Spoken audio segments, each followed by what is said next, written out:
Dear infants,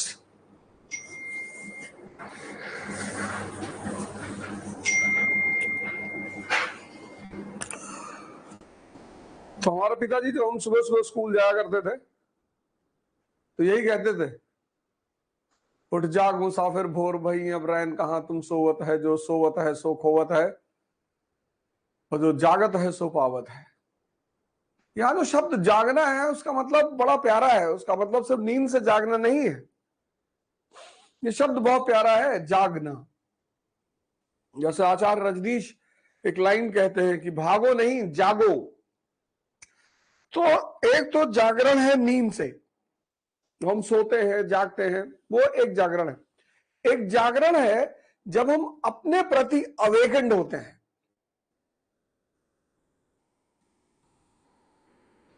इस बात पे गौर करिए। एक तो जागरण है नींद से कि सोए और फिर जागे, वो एक जागना हुआ। एक जागरण है स्व के प्रति, अपने प्रति।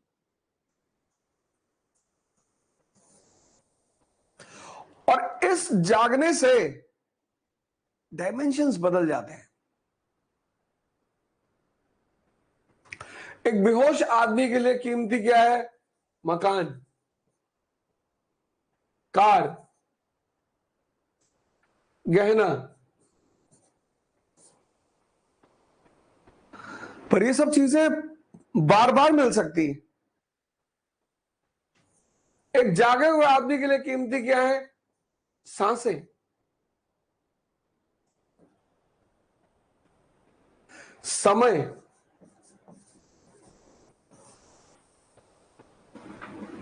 एक बार चला गया फिर नहीं आएगा। ये जो स्व के प्रति जागना है, इस जागने की प्रक्रिया को ध्यान कहते हैं और यही विकास का कारक बनती है। मैं आप में से बहुत सारे लोग चिंतित होंगे, परेशान होंगे, दुखी होंगे, कोई जरूरत नहीं है। बस ये क्रिया करनी है अपने प्रति। अब चूंकि अब जिसके लिए मकान कीमती है, कार कीमती है, गहना कीमती है, उसका मन यहां लगेगा।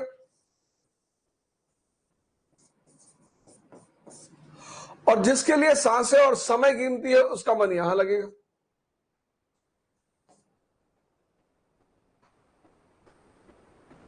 और जिसका मन जहां लगा हुआ है,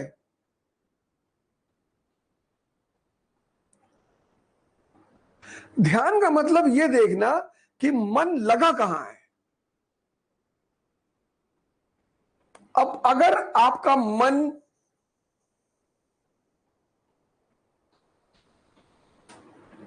संसार में लगा है, यह आदमी अच्छा है, यह आदमी बुरा है, ये ऐसा है, वो वैसा है, तो पढ़ाई में तो लगेगा ही नहीं। मन एक समय पर एक ही जगह लगेगा। यह बहुत खास बात है मन की।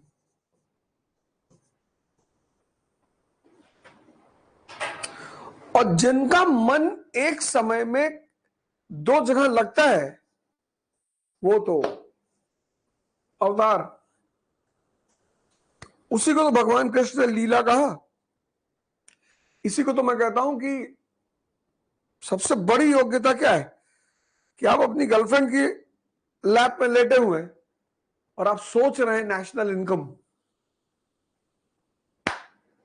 अगर यह क्षमता आपके अंदर है, फिर तो आप अवतार हैं। फिर तो आपको कोई हरा ही नहीं सकता। फिर तो आप कभी हारेंगे ही नहीं।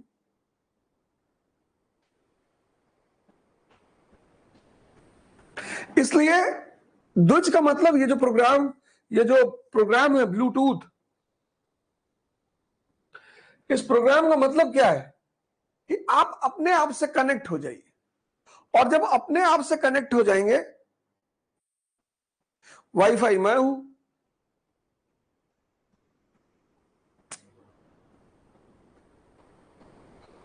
और जब आप अपने आप से कनेक्ट हो जाएंगे ना, तो आप बाहर से कनेक्ट होने लगेंगे, किताबों से कनेक्ट होने लगेंगे, और वही आपका जीवन बदल देगा।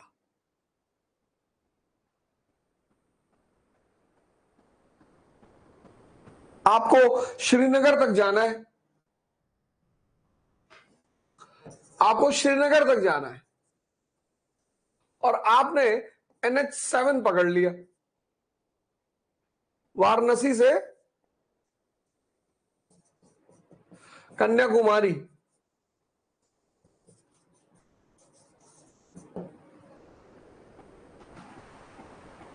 अब आप चल रहे हैं डेली 100 किलोमीटर, मेहनत हो रही है, चल रहे हैं, समय इन्वेस्ट हो रहा है, सब कुछ हो रहा है, लेकिन आप यहां कभी नहीं पहुंचेंगे।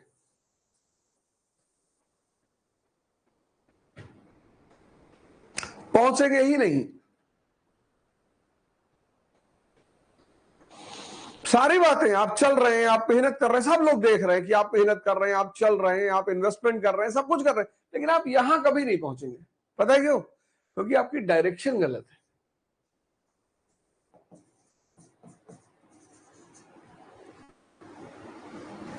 और डायरेक्शन सही करने का एकमात्र रास्ता है ध्यान। 5 मिनट, 5 मिनट अपनी आंख बंद करके बैठो। आंख खोलकर दुनिया दिखाई पड़ती है। ये मैं बार बार कहता हूं कि आंख खोलकर दुनिया दिखाई पड़ती है। आईज, इनको खोलकर संसार दिखाई पड़ता है, और इनको आप 50 घंटे तक खोलकर बैठे रह सकते हैं लगातार।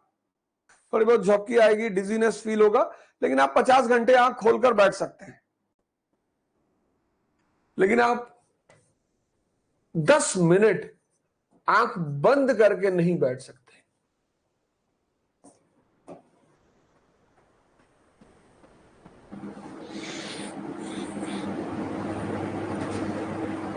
आंख खोलकर दुनिया दिखाई पड़ती है, आंख बंद करके खुद का दर्शन होता है।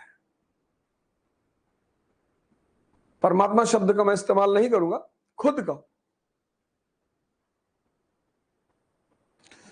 तो जो दिमाग 10 मिनट नहीं बैठ सकता, वो हजम कैसे करेगा? उसके ऊपर से ये मैगी, 2 मिनट की मैगी और 1 मिनट का Instagram,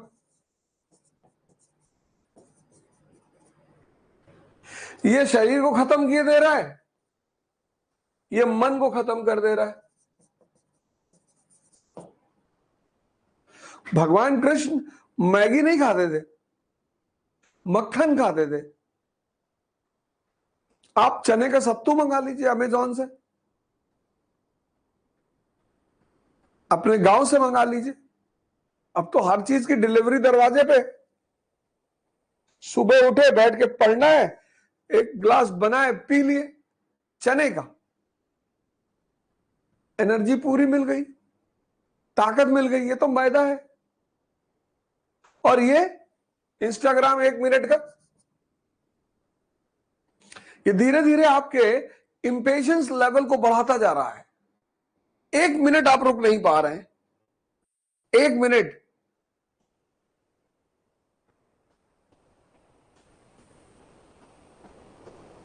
scroll scroll scroll scroll scroll, 1 minute आप रुक नहीं पा रहे हैं।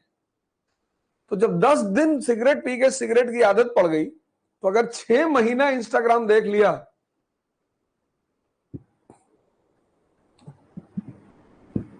तो मन तो हाइपर इंपेशेंट हो जाएगा। कैसे बैठेगा 4 घंटा किताब के साथ?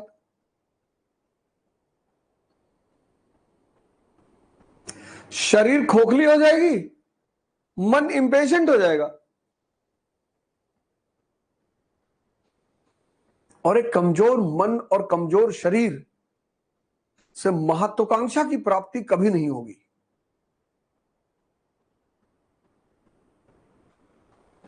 होगी ही नहीं। तो क्या करना है? तो हनुमान चालीसा की पहली लाइन पढ़ना है। हिंदुओं ने मूर्तियां बनाई, अच्छा किया, रिमाइंडर के लिए, मांगने के लिए नहीं। हिंदुओं ने जो मूर्तियां बनाई, हनुमान जी, ध्यान के सिंबल, ध्यान के,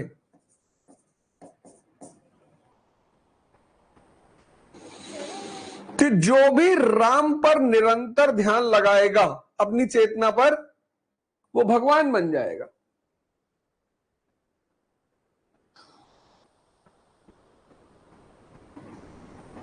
जो भी राम पर निरंतर ध्यान लगाएगा, हनुमान जी हैं क्या? बंदर है। बंदर से क्या बन गए? भगवान। अब हिंदुओं ने क्या गलती की, अब हनुमान जी की प्रतिमा रख ली अपने घर कमरे में। इनसे मांगना नहीं है, ये सिंबल है, रिमाइंडर। जैसे बहुत लोगों ने कल्पना चावला जी का फोटो अपने कमरे में लगाया, बहुत लड़कियों ने किरण बेदी जी का लगाया, तो वो उनकी आदर्श है। उस फोटो से वो मांगेंगी नहीं कि कल्पना चावला जी हमारा आईएएस निकलवा दीजिए। यही गलती कर गए हिंदू, वो इस चीज को समझ नहीं पाए। तो हनुमान जी के रास्ते पे चलने के लिए कौन चाहिए? गुरु। यही तो पहली लाइन है, श्री गुरु शरण सरोज रज निज मन मुकुर सुधार। गुरु चाहिए। तभी तो कबीर ने कहा, गुरु गोविंद दो खड़े काके लागू पाए।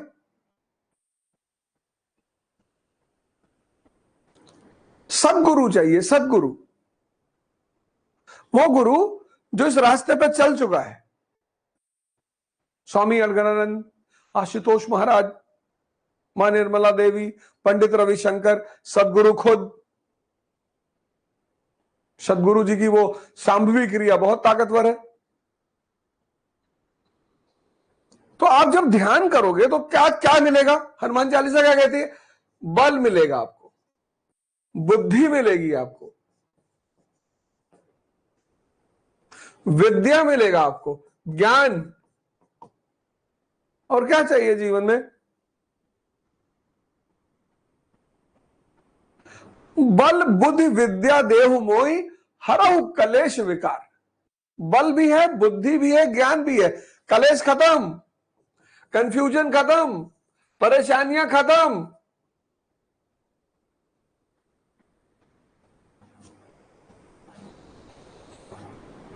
धर्म का विरोध नहीं हो सकता, पाखंड का विरोध होता है। पाखंड मतलब आप उस चीज को समझते नहीं है लेकिन कर रहे हैं।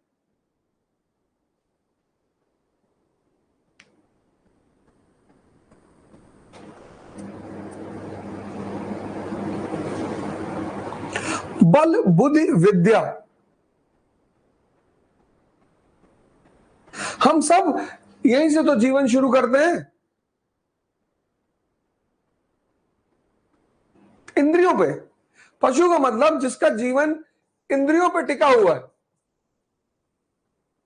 और भगवान मतलब जिसका जीवन चेतना पे टिका हुआ है।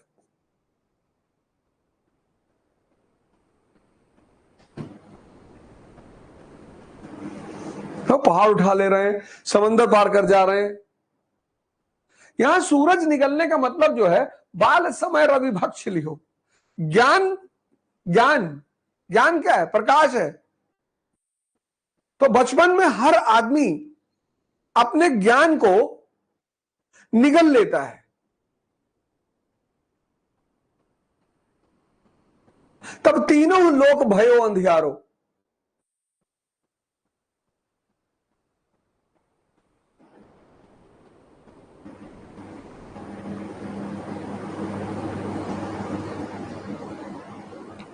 हर व्यक्ति बाल अवस्था में, बच्चा देखो पॉटी में हाथ डाल देता है, छिपकली पकड़ लेगा।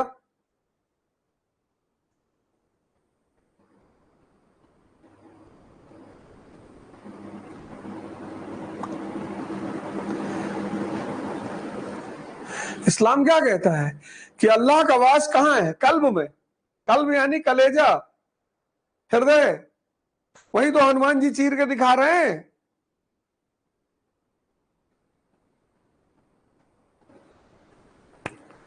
सब ध्यान शुरू करो। 10 मिनट आंख बंद करके बैठना, देखना है कि ये मेरा मन क्या बड़बड़ा रहा है। अगर ये इकोनॉमी बड़बड़ा रहा है, पॉलिटी बड़बड़ा रहा है, इन्वायरमेंट बड़बड़ा रहा है, हिस्ट्री बड़बड़ा रहा है, तब तो बहुत अच्छा है, तब तो जिताएगा आपको ये, तब तो बहुत अच्छा है।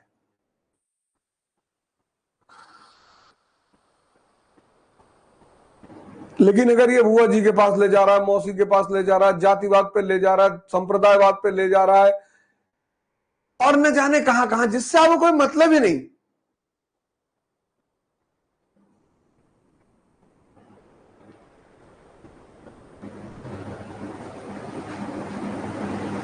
जिससे आपको कोई मतलब ही नहीं, तब आप मुश्किल में हैं, परेशान हैं, क्योंकि आप जो कर रहे हैं वो आपसे कायदे से हो नहीं पाएगा। जब वो हो नहीं पाएगा, डिप्रेशन पैदा होगा, नशा करोगे, टाइम वेस्ट करोगे, इधर उधर बैठोगे। तो जागो, मैं तुम्हारा वाईफाई बन गया और ब्लूटूथ तुमने ऑन ही कर लिया 5 बजे। अब जागो, कोई टेंशन की बात नहीं, 30 साल उम्र है, तब भी 40 साल तक तुम यूपीपीसीएस दे सकते हो, कोई दिक्कत नहीं। और जीवन में नौकरी थोड़ी करना है यार,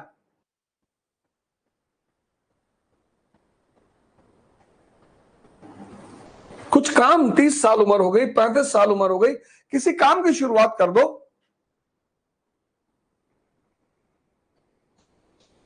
एक रिक्शा खरीद लो, सेविंग से पैसा आता है, कमाने से पैसा कभी नहीं आता, ये इकोनॉमी का नियम है। एक रिक्शा खरीद लो, दे दो किराए पे, 200 रुपया शाम को तुमको देगा, 10,000 15,000 का रिक्शा होगा।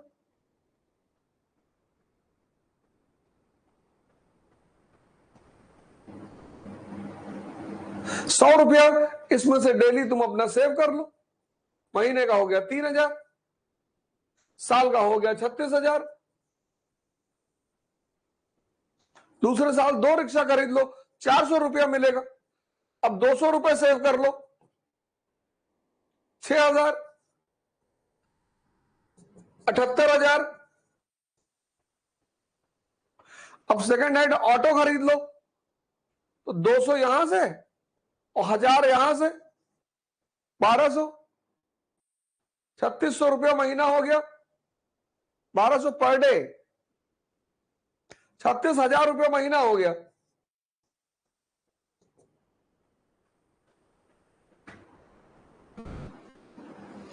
एक स्विफ्ट डिजायर खरीद लो,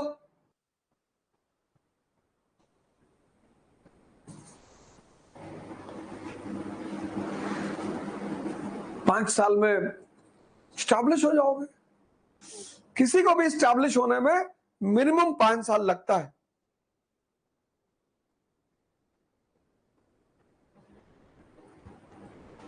कुछ स्किल सीख लो। रो क्यों रहे हो यार? और ये जितने लोग कहते हैं हम गरीब बच्चों को पढ़ाएंगे, गरीब बच्चों को पढ़ाएंगे, कोई गरीब थोड़ी है, पैसा नहीं है। गरीब मतलब कैंसर का पेशेंट, मधुमेह डायबिटीज का पेशेंट, ये सब गरीब हैं।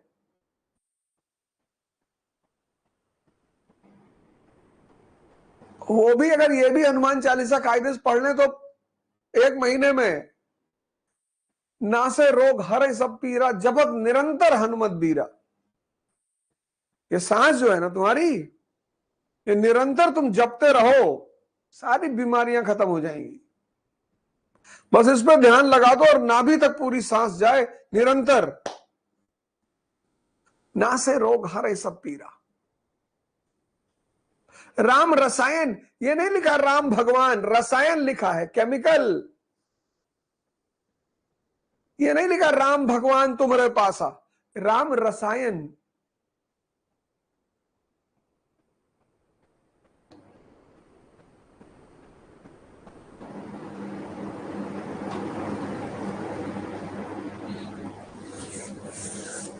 हाँ? दिशा बदल लो, पूरी बदल लो। और फिर देखो मजे, ऐसे मेरी तरह 4 बजे नहा के तैयार हो जाओगे।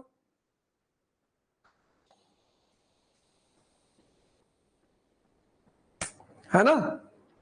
चलो कोई बात नहीं। क्या पढ़ रहे थे? मराठा। कुछ सीख लो, कुछ करो।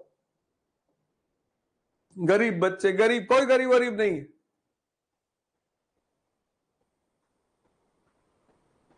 कोई गरीब नहीं है। कुछ सीख लो, सिंपैथी मत लो। सिंपैथी दुनिया की सबसे खतरनाक चीज है। सिंपैथी मत लो, कुछ स्किल सीख लो, कोई दिक्कत नहीं। एसी बनाना, फ्रिज बनाना, टीवी बनाना, मैंने 7 महीने काम किए। रेस्टोरेंट में मैं किसी से पैसा मांगने गया?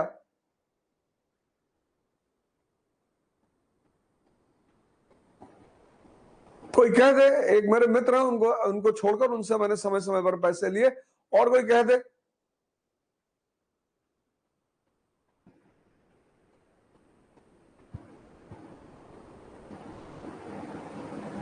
तुम्हारी सोच तुम्हारी ताकत बनती है।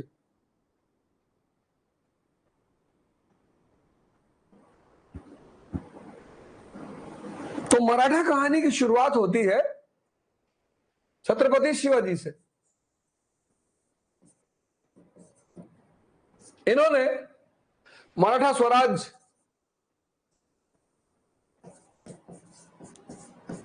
की स्थापना की, लेकिन इसको एक्सेप्टेंस नहीं मिला। एक्सेप्टेंस किसके समय मिला? बालाजी विश्वनाथ के समय।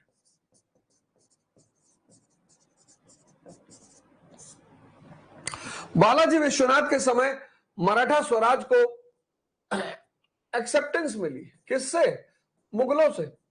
कब? 1719 में। सिर्फ एक्सेप्टेंस। तो मराठा स्वराज की वास्तविक स्थापना 1719 में हुई।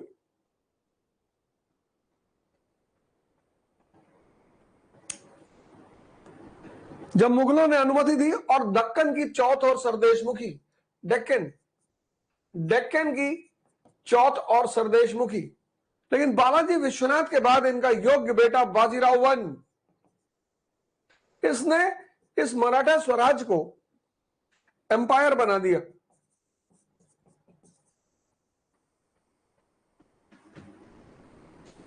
एम्पायर बना दिया। नॉर्थ इंडिया में प्रवेश कर गया। मालवा, गुजरात, बुंदेलखंड की वसूली शुरू हो गई। बाजीराव वन के बाद बालाजी बाजीराव अब अपनी पिता की तुलना में उतना योग्य नहीं था, लेकिन फिर भी इसने इस साम्राज्य को मजबूत किया। पर एक गलती हो गई, पानीपत की पराजय।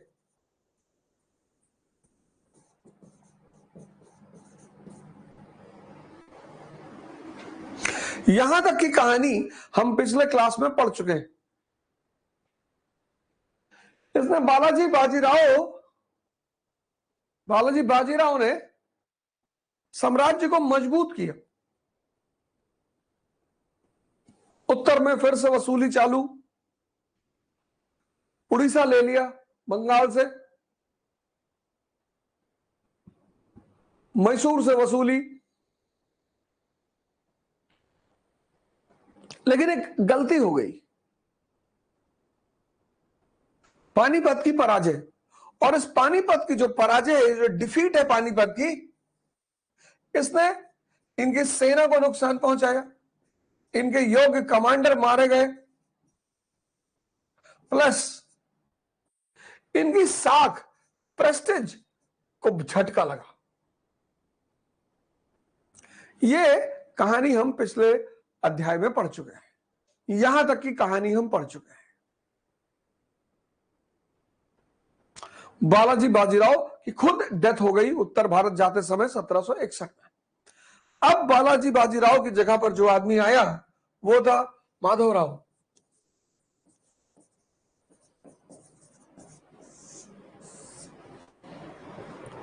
माधवराव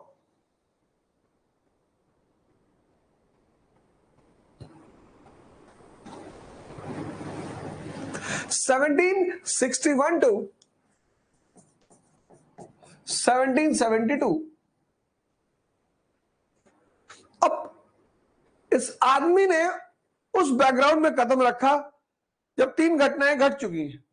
योग्य कमांडर मारे जा चुके हैं, सेना को झटका लगा है और मराठा प्रेस्टीज को झटका लगा है। लेकिन 11 महीने में 11 मंथ्स के अंदर इसने मराठा ग्लोरी को वापस प्राप्त कर लिया।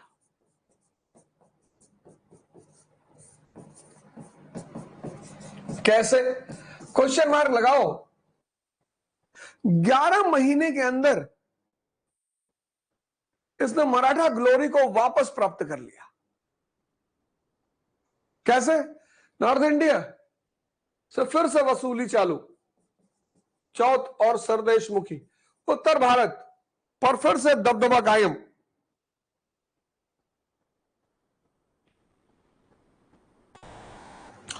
रोहिदास को हराया, जाटों को अपने नियंत्रण में लिया, तो उत्तर भारत पर फिर से दबदबा कायम। निजाम को हराया,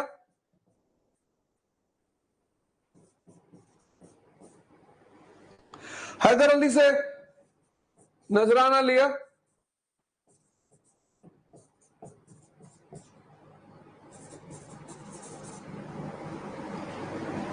तो उत्तर भारत में रोहिलों को हराया, जाटों पे नियंत्रण स्थापित किया, निजाम को हराया, हैदर अली से नजराना लिया। लेकिन सबसे बड़ी बात जिसने इस ग्लोरी को स्थापित किया वो ये था कि 1771 इन्होंने मुगल बादशाह को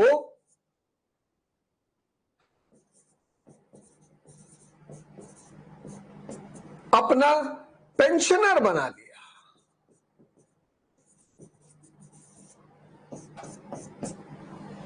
उठा लाए मुगल बादशाह को। कहां से? इलाहाबाद से। अभी तक मुगल बादशाह किसका पेंशनर था? कंपनी का। डिस्कस करेंगे अगले चैप्टर में। 1765 इलाहाबाद की संधि, treaty of Allahabad.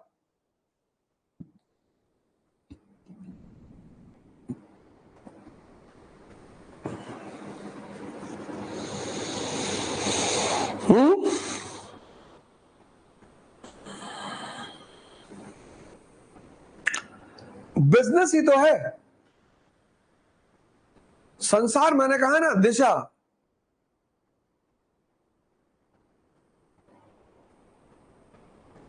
Disha, direction.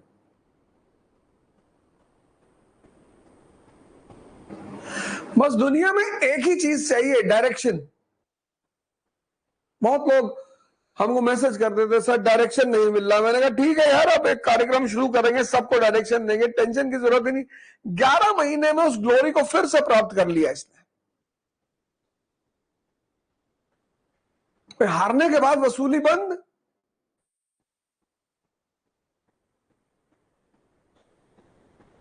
हारने के बाद वसूली बंद। अब अखंडानंद त्रिपाठी को अगर मिर्जापुर के चौराहे पे कोई तमाचे से मारता, मौर्य जी मारते,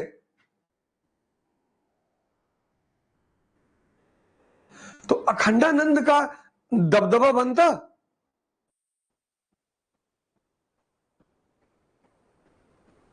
अब मुन्ना त्रिपाठी को अगर जेल हो जाती, जैसा कि जेपी यादव कह रहे थे, उसका दबदबा बढ़ता है। जेपी यादव आके उसको धमकी देते हैं। जेपी यादव के भाई सीएम है।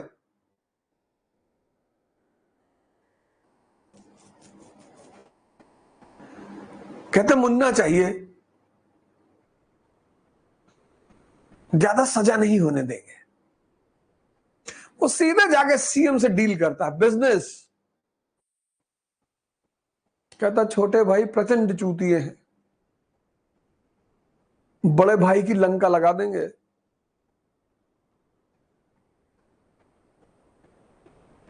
मुन्ना यूथ आइकॉन है, आइकॉन नहीं आइकॉन। मुन्ना यूथ आइकॉन है, मोटिवेट करेंगे हम, पता कर लीजिएगा। किसी का भाई इंटरेस्ट अपने इंटरेस्ट से मिला लोगे, क्या दिमाग लगाता है बंदा। भाई को भाई से अलग करा दिया इंटरेस्ट के चक्कर में। उसको पता है मेरा भाई बेवकूफ है। तो किसी का भाई सीएम हो और तुम उस सीएम भाई के सामने जाके कह दो कि तुम्हारे भाई प्रचंड चूतिए हैं।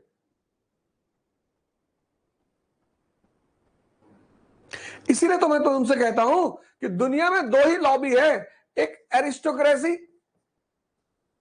ये हर बात को समझती है कि लड़ना है किसके लिए, इंटरेस्ट के लिए, और एक कॉमन पीपल, इसको भी लड़ना है, आम आदमी, इसको भी लड़ना है इमोशन के लिए। भैया हमारी जाति, जाति भैया जाति हमारी भैया, धर्म हमारा भैया, हमारा क्षेत्र भैया। इसीलिए तो उसको कुछ नहीं मिलता जीवन भर। ये 2% है बस इनके पास समझदारी है। इसलिए मैं तुमसे बार बार कहता हूं कि समझदारी का विकास करो। अखंडानंद त्रिपाठी ब्राह्मण की शादी यादव की बेटी से मिर्जापुर में हो रही है, इंटरेस्ट।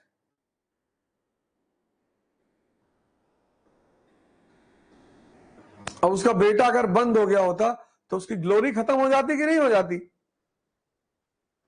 फिर वो सारा दबदबा, फिर सारा धंधा, सारा बिजनेस। तो एक झटका तो इन्हें लगा पानीपत में, लेकिन उसने उबार लिया, माधोराव ने ऐसे उबारा, रोहिलों को हराया, जाटों और राजपूतों को अपने नियंत्रण में लिया, नॉर्थ इंडिया फिर से कब्जे में, निजाम को हराया, डेक्कन फिर से कब्जे में, हैदर अली से वसूली ले लिया, नजराना, साउथ इंडिया फिर से कब्जे में। लेकिन जो सबसे बड़ी घटना रही वो थी मुगल बादशाह को अपना पेंशनर बना लिया, मेन आदमी पर हाथ डाल दिया।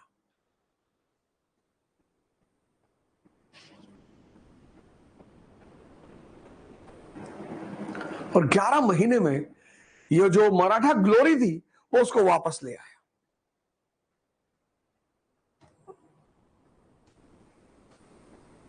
वो उसको वापस ले आया।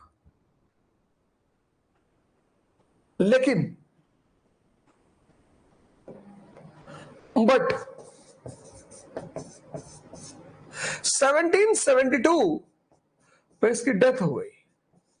सॉरी 11 साल में ये मराठा ग्लोरी को वापस ले आया, लेकिन 1772 में इसकी डेथ हो गई। अब जब इसकी डेथ हो गई तो मराठा साम्राज्य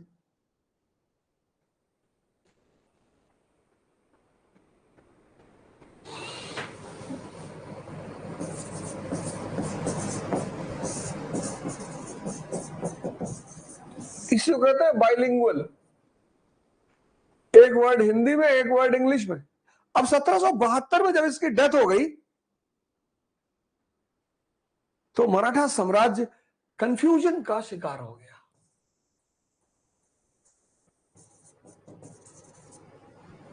कैसे? मराठा साम्राज्य कंफ्यूजन का शिकार हो गया। इंटरनल स्ट्रगल, आंतरिक संघर्ष, इंटरनल स्ट्रगल। और ये दुनिया की सबसे खतरनाक चीज है। बालाजी बाजीराव का भाई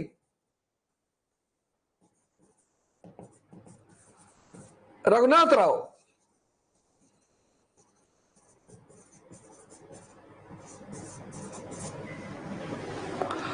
और माधव राव का भाई नारायण राव, इन दोनों के बीच गद्दी को लेकर संघर्ष हो गया। और 1773 में नारायण राव की हत्या हो गई।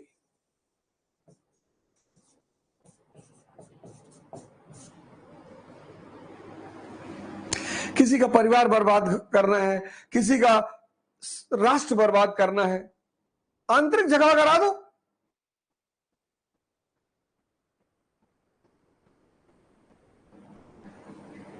व्यक्ति को बर्बाद करना है, उसके अंदर कंफ्यूजन पैदा करवा दो।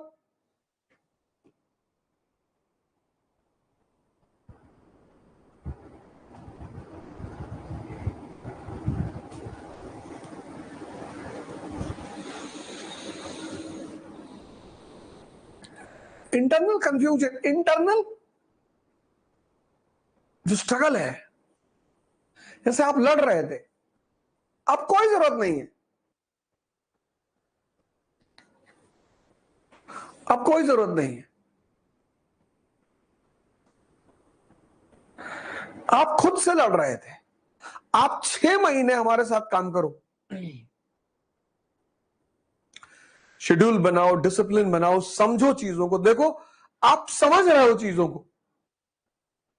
समझ का विकास करना है, समझ का, रटना नहीं है।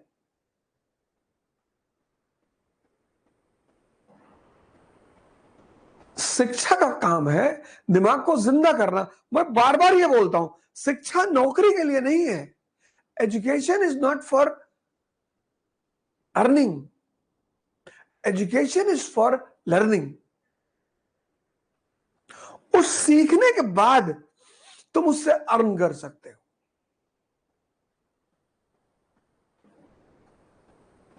यही तो कॉन्सेप्ट उल्टा पुल्टा हो गया, सब परसेंटेज के पीछे भागे जा रहे हैं।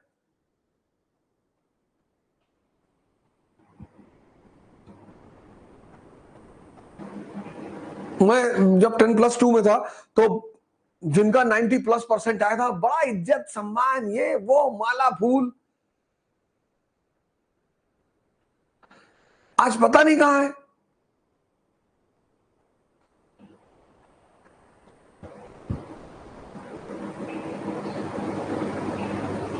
परसेंटेज से थोड़ी दुनिया चलती है, समझ से चलती है। परसेंटेज अच्छा है, अच्छी बात है, बड़ी अच्छी बात है, वो भी अच्छी बात है, वो बुरा नहीं। ऐसा नहीं किसी का 90% आ गया तो बुरा है, लेकिन परसेंटेज के साथ समझ जरूरी है, साहस जरूरी है।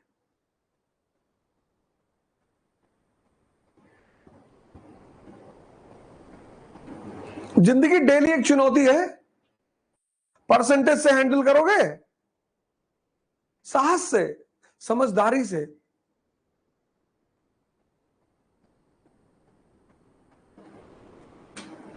चुनौतियां परसेंटेज से हैंडल नहीं होती,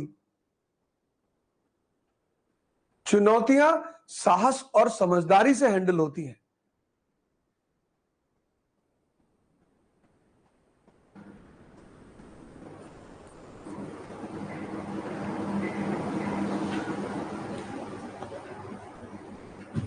तो 99% आके कॉलेज तो मिल गया, जिंदगी खो गई। इसीलिए तो मीडियोकर लोग, एवरेज लोग तुम पर, हम पर शासन कर रहे हैं, क्योंकि इनके पास परसेंटेज भले नहीं था, साहस और समझ इन्होंने पैदा कर ली। जिसने ज्यादा पढ़ लिया वो डरपोक हो ही गया।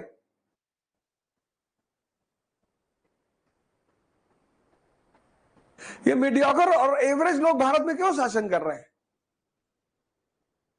क्योंकि मेजॉरिटी परसेंटेज की तरफ भाग गया, उसने साहस और समझदारी को निगलेक्ट कर दिया कि नहीं चाहिए।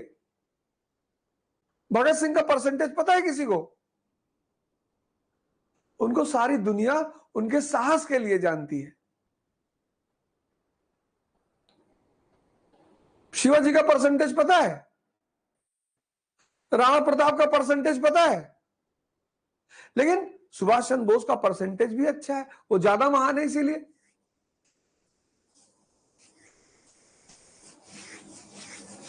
मैं ये नहीं कह रहा हूं कि परसेंटेज बुरा है, परसेंटेज के साथ एक चीज पर और ध्यान देना चाहिए, साहस और समझदारी पर।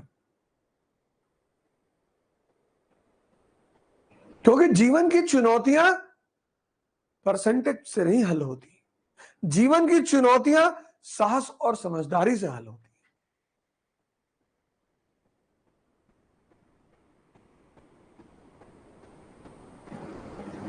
और जब आप संकट से गुजर रहे हो और इंटरनल क्राइसिस पैदा हो जाए, आप पानीपत में हार चुके हो,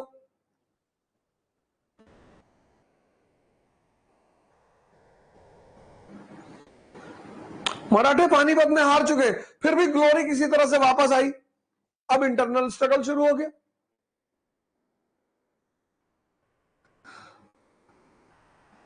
अब इंटरनल स्ट्रगल शुरू हो गया, आंतरिक झगड़े शुरू हो गए। इससे फायदा किसको मिला? मराठा कन्फेडरेसी को। इससे फायदा मिला मराठा संघ को।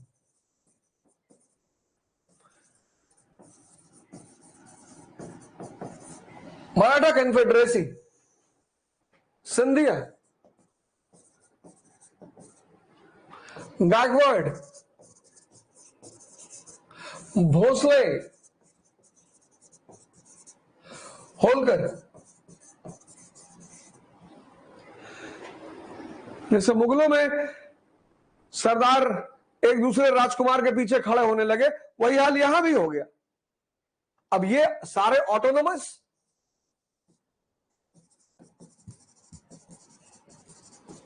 ये सारे ऑटोनोमस, और इनके पास पर्सनल आर्मी,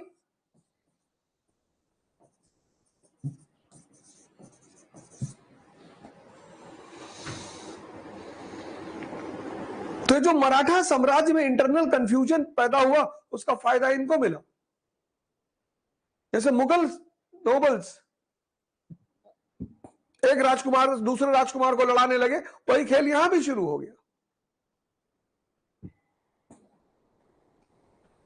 और जब भी मौका मिला, इन्होंने अंग्रेजों का साथ कर लिया, इन्होंने निजाम का साथ कर लिया, इन्होंने मैसूर का साथ, मतलब इनको अब अपनी सिर्फ फायदा, पूना रहे भाड़ में जाए, सभी करते हैं।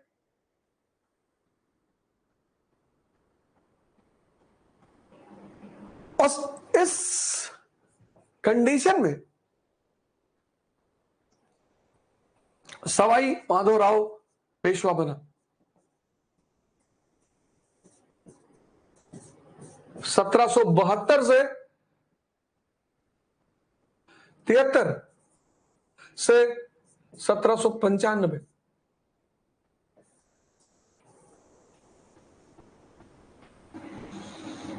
लेकिन मराठा साम्राज्य इंटरनल कॉन्फ्लिक्ट का शिकार, और Maratha confederacy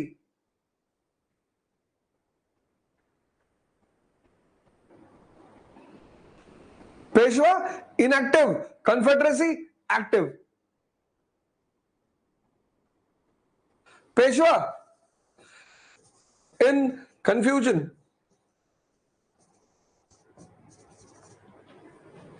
confederacy confident.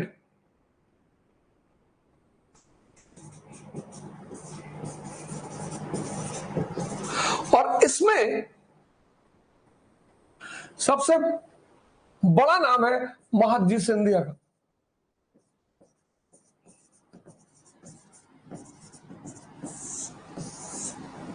Mahadji Scindia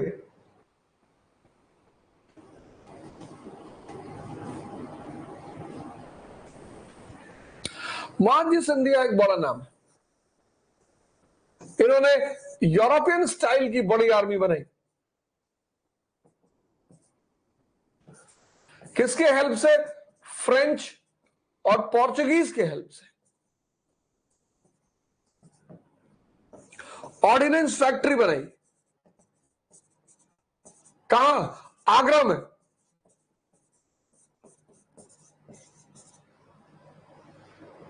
सबसे बड़ी अचीवमेंट, सबसे बड़ी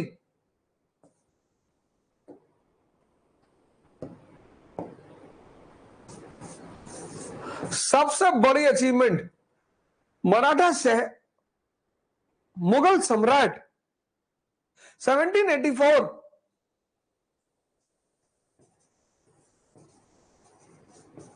मुगल एम्परर को अपने अधीन कर लिया। अभी तक मुगल एम्परर किसके कब्जे में था? पेशवा के। 1771 से 1784 में मुगल एम्परर को अपने कब्जे में। 1771 से पहले किसके कब्जे में था? ईस्ट इंडिया कंपनी के। शटलकॉक बन गया, जो देखो वही उड़ाया जा रहा है। और इससे नायबे मुनायब, नायबे मुनायब का पोस्ट ले लिया, शहंशाह का नायब डेप्यूटी कौन, पेशवा। लेकिन पेशवा के नाम पे काम कौन करेगा, सिंधिया। यह इसकी सबसे बड़ी अचीवमेंट रही। जब भी किसी का नाम ऐड होता है तो कुछ तो उसमें खास रहा होगा, पर इसने सारी ऊर्जा एंटायर एनर्जी नाना फडणवीस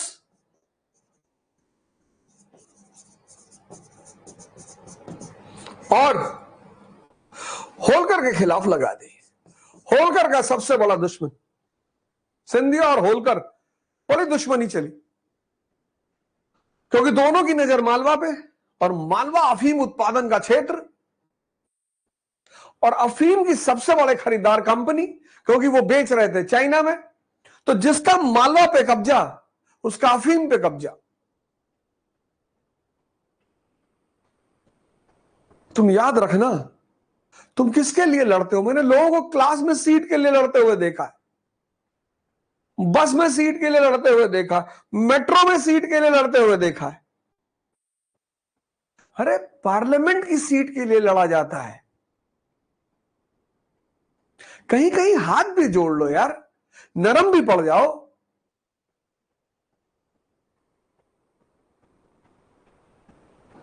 सुन लो भगवान कृष्ण की तरह, गोपियां चोर कहती हैं कि चोरवा आ रहा है, मुस्कुरा रहे हैं। शिशुपाल को ठोक दिया।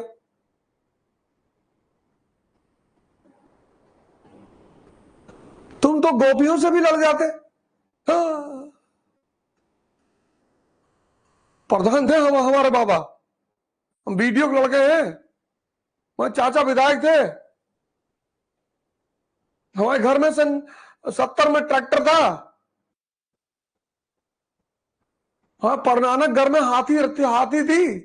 अबे तुम्हारे घर में कुत्ता नहीं है, तुम जो है परनाना को हाथी बता रहे हो।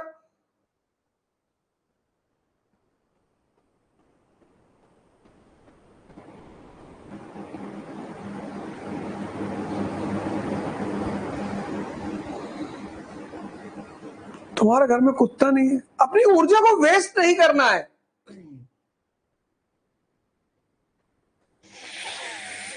कहां दिमाग लगा रहे हो, कहां शक्ति लगा रहे हो।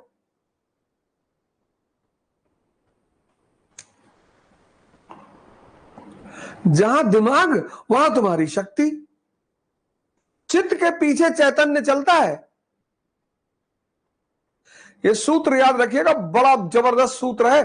चित्त के पीछे चैतन्य। इसलिए जहां चित्त नहीं लगता वहां निखार नहीं आता। किसी काम में अगर तुम्हारा चित्त नहीं लग रहा है, वहां निखार नहीं आएगा। किसी भी काम में निखार लाना है, चित्त को लगा दो, चैतन्य पीछे पीछे आ जाए। कबीर कहते हैं, मैं भागत हरि के पीछे, अब हरि भागत मेरे पीछे। जहां मन जाएगा वहां चैतन्य भी जाएगा, कॉन्शियस तुम्हारी। और चित्त को तुम गलत जगह लगा रहे हो।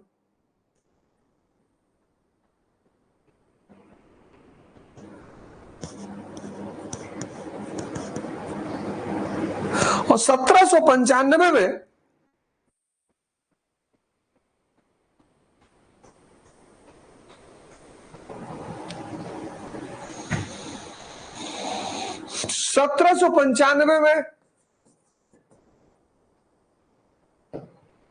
सवाई माधवराव की डेथ।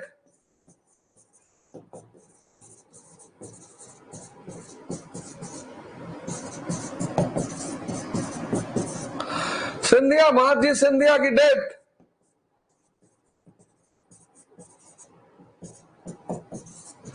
नाना फडणवीस की डेथ। इसी के आसपास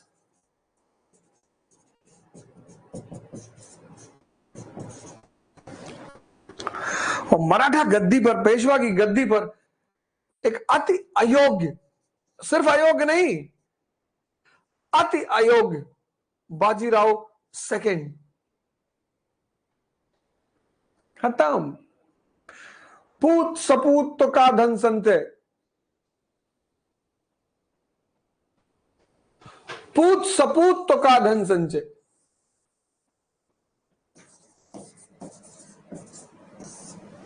अकबर और पूत कपूत तो का धन संचय, मोहम्मद शाह रंगीला।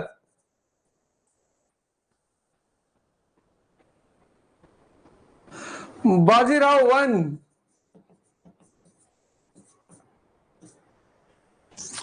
बाजीराव सेकंड।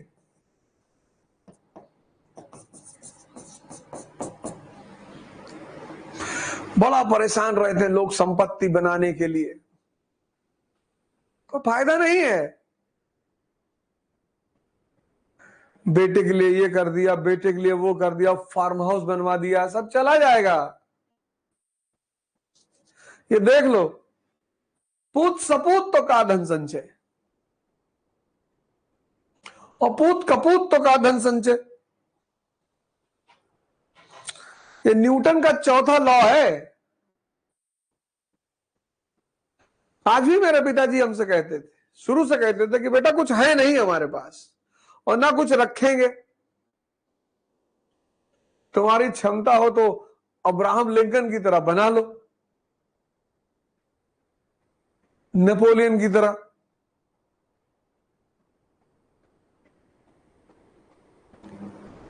और नहीं है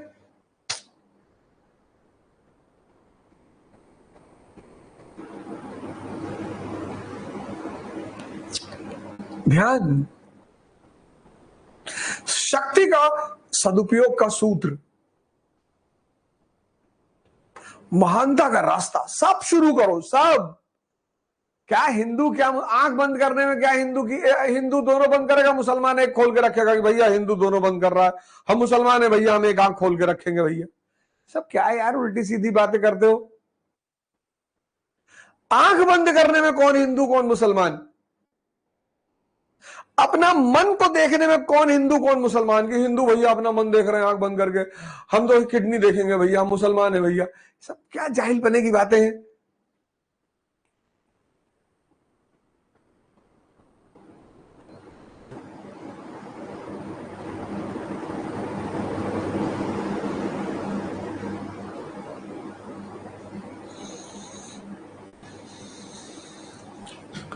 है?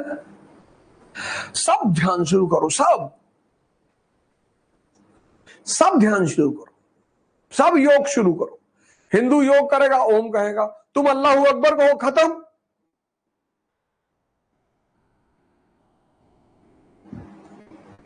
खत्म।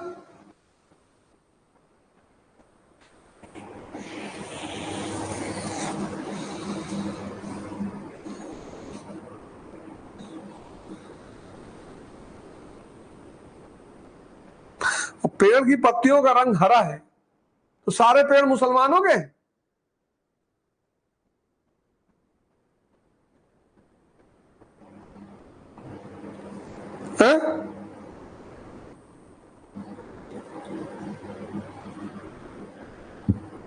पेड़ पत्ती का रंग हरा है तो सब पेड़ मुसलमान हो गए।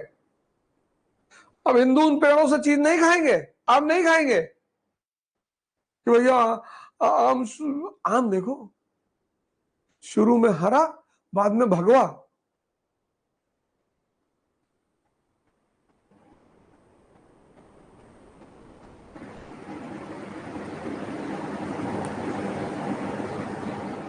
क्या कॉम्बिनेशन है।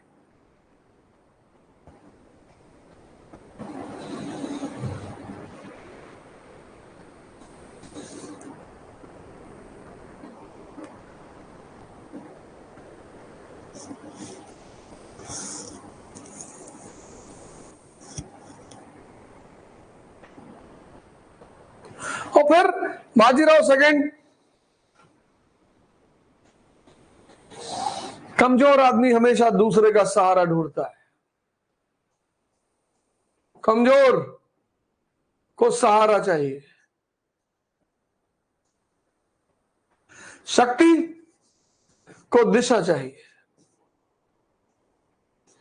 जो शक्तिशाली है वो सहारा नहीं ढूंढता, वो कहता दिशा बता दो हम कर लेंगे।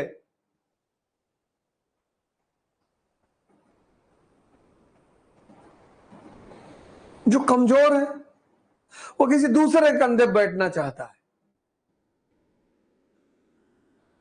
किसी दूसरे की शक्ति को उपयोग करना चाहता है, पर दूसरा जब शक्ति लगाएगा तो यूज भी तो करेगा।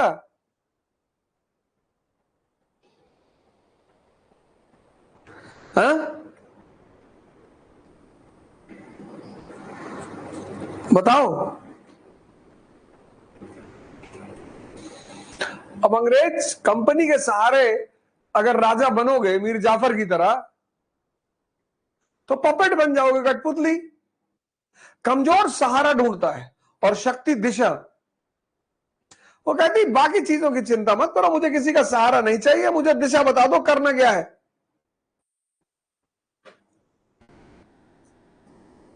बाजीराव द्वितीय कंपनी के पास चला गया, पढ़ेंगे अगले चैप्टर में, सेकेंड एंग्लो मराठा वॉर। और उसी वॉर में अंग्रेजों ने कन्फेडरेसी की रीढ़ तोड़ डाली। तृतीय एंग्लो मराठा वॉर, मराठा अधीन कंपनी के 18वीं शताब्दी की एक बड़ी शक्ति जो भारत में खुद को स्थापित कर सकती थी वो नहीं कर पाई। 18th सेंचुरी की एक बड़ी शक्ति, बिग पावर, कौन? Maratha. Failed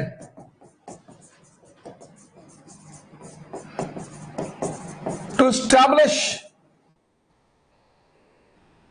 themselves as the rulers of Hindustan.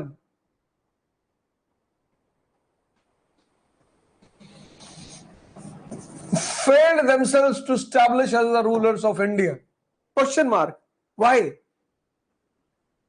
क्यों?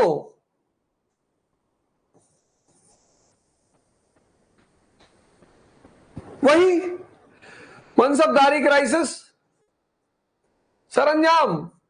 सरंजामी system was similar to mansabdari. तो जैसे मुगल मनसबदारी क्राइसिस से निपटे, परेशान थे, ये सरंजामी क्राइसिस से परेशान थे। Same crisis. सरदारों को जहां प्रॉफिट मिलता था उसके पीछे खड़े हो जाते थे। मुगल किससे परेशान थे? मनसबदारी क्राइसिस से। क्राइसिस। मुगल किससे परेशान थे? मनसबदारी क्राइसिस से। मराठा किससे परेशान हुए? सरंजामी क्राइसिस से, वतन जागीर।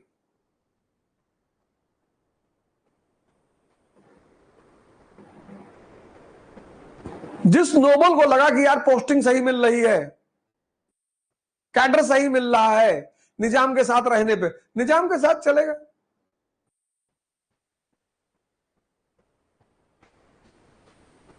Maratha nobles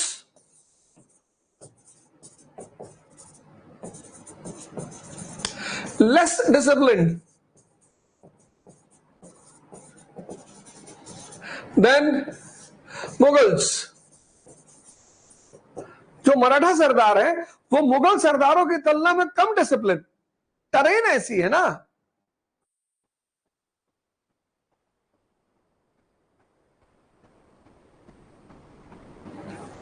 less discipline. Science and technology उसकी बात ही करना बेकार। ट्रेड, इनसे क्या मतलब है? इस सब का निग्लेक्शन।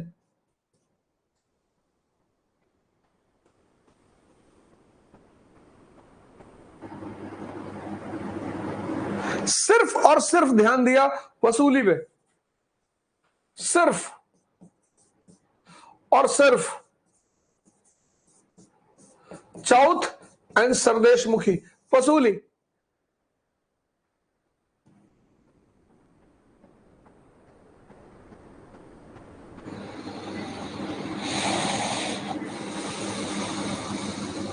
और जहां तुम ध्यान दोगे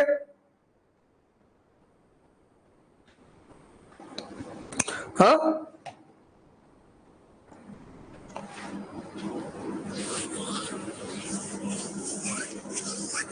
तो पहली हेडिंग खत्म हुई। 3 हेडिंग अब तक हमने खत्म कर दी। पहली हेडिंग डिक्लाइन ऑफ मुगल्स, दूसरी सोशल पॉलिटिकल कंडीशन, तीसरी इंडियन स्टेट्स, हैदराबाद, कर्नाटक, मैसूर, अवध, बंगाल, केरला, राजपूत, सिख, जाट, बुंदेला, रोहिला, बंगश, पठान और मराठा। 10 राज्यों को कवर किया हमने।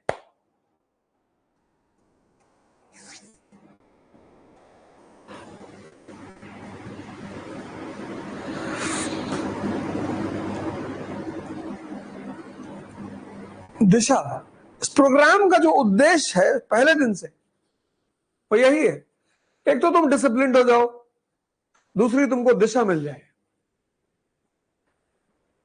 सबसे बड़ी चीज इस प्रोग्राम का जो उद्देश्य है वो है D², discipline and direction.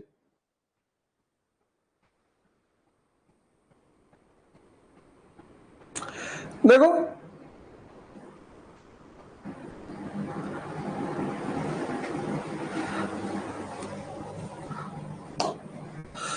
Bluetooth,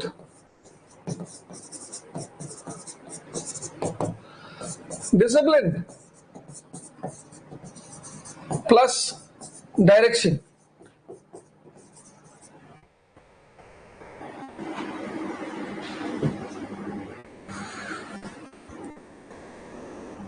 इज्जत करो मां बाप की, ध्यान करो, साधना करो,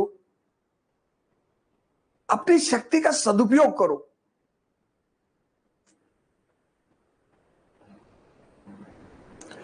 ब्राह्मण बुरे हैं,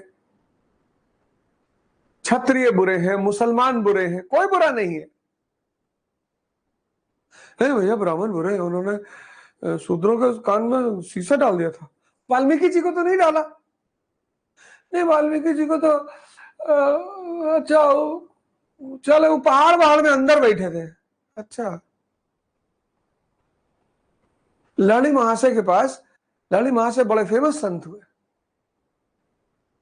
तो भगवान दास करके शूद्र जो है उनकी सभा में आता था, उसको अपनी गद्दी पे बैठाते थे।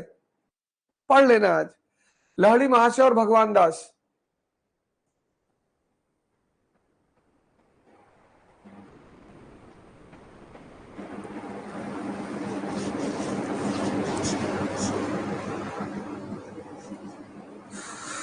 और तुम्हारे ऊपर भारत का अस्तित्व है, युवाओं के ऊपर। बाकी तो सब ढोल मजीरा है। वही 18वीं शताब्दी के भारत का दौर चल रहा है, सब लड़ रहे हैं, सब। तुम किसी के साइड जा ही नहीं सकते। सब लड़ रहे हैं, सब भड़का रहे हैं, उत्तेजित कर रहे हैं। वो बनारस वाला जो वीडियो आया, ये सब यार कितनी टुच्चाई की हरकतें हैं ये। किसी विदेशी लड़की को पकड़ के आप रंग लगाइए, होली है।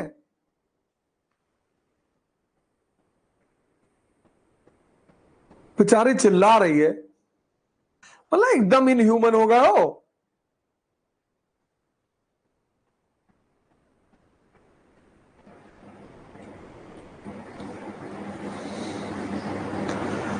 भगवान कृष्ण थे, उनके बेटे बदतमीज निकल गए थे, खानदान खत्म हो गया, भगवान नहीं बचा पाए।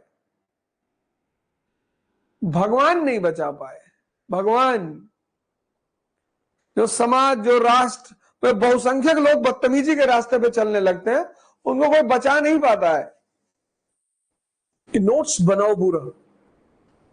अब इस चैप्टर के अंत में मैंने कहा है ना प्रीलिम्स के क्वेश्चंस और मेंस के क्वेश्चंस मैं दूंगा कि देखो प्रीलिम्स के क्वेश्चंस कैसे फ्रेम होते हैं, मेंस के क्वेश्चन कैसे फ्रेम होते हैं। 2 क्वेश्चन मेंस का दूंगा और कम से कम 20 से 30 क्वेश्चन प्रीलिम्स के दूंगा, फॉर्मेटिंग करके कि देखो ऐसे बनते हैं क्वेश्चन। तो तुम्हें एक कॉन्सेप्ट मिल जाएगा कि अच्छा प्रीलिम्स का मतलब ये, मेंस का मतलब ये, कैसे एक चैप्टर को दोनों एंगल से पढ़ा जाता है। तुम गांव में रहते हो, कहीं भी रहते हो, तुम्हें टेंशन लेने की जरूरत नहीं है, सिर्फ मॉडर्न इंडिया कवर कर लोगे तो बहुत।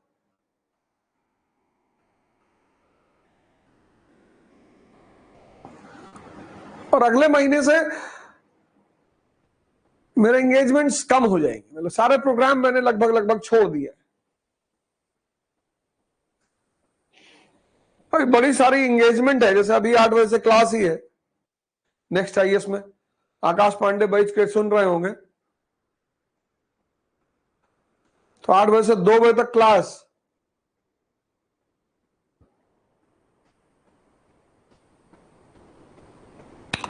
तो थोड़ा सा कम समय देंगे 1 हफ्ते तक, पर देंगे जरूर। कल हम लोग एक नई हेडिंग पढ़ेंगे, कल उसे पूरी खत्म भी कर लेंगे कल उसी हेडिंग को। बड़ी प्यारी हेडिंग है, social and economic condition of the people,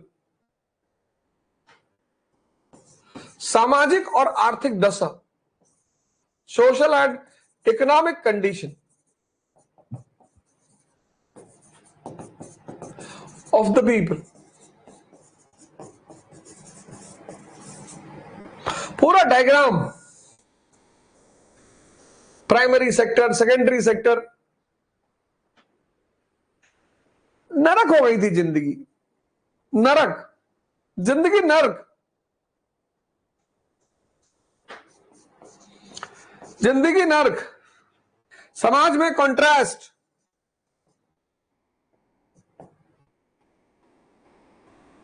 primary sector miracle कर रहा था, एग्रीकल्चर मिरेकल,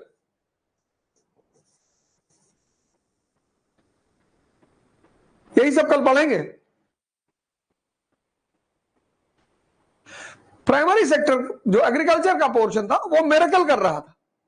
कैसे कर रहा था कल आप पढ़ के आइएगा।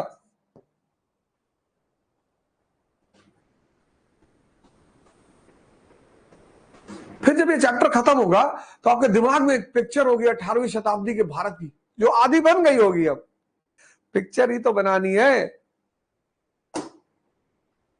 तुम रट रहे हो यार।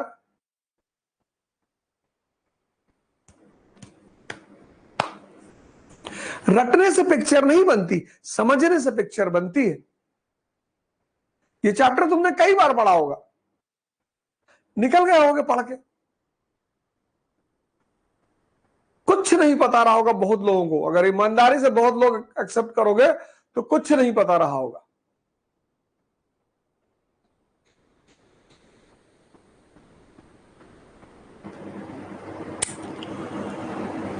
बहुत सारे तो कोचिंग भी कर चुके होंगे,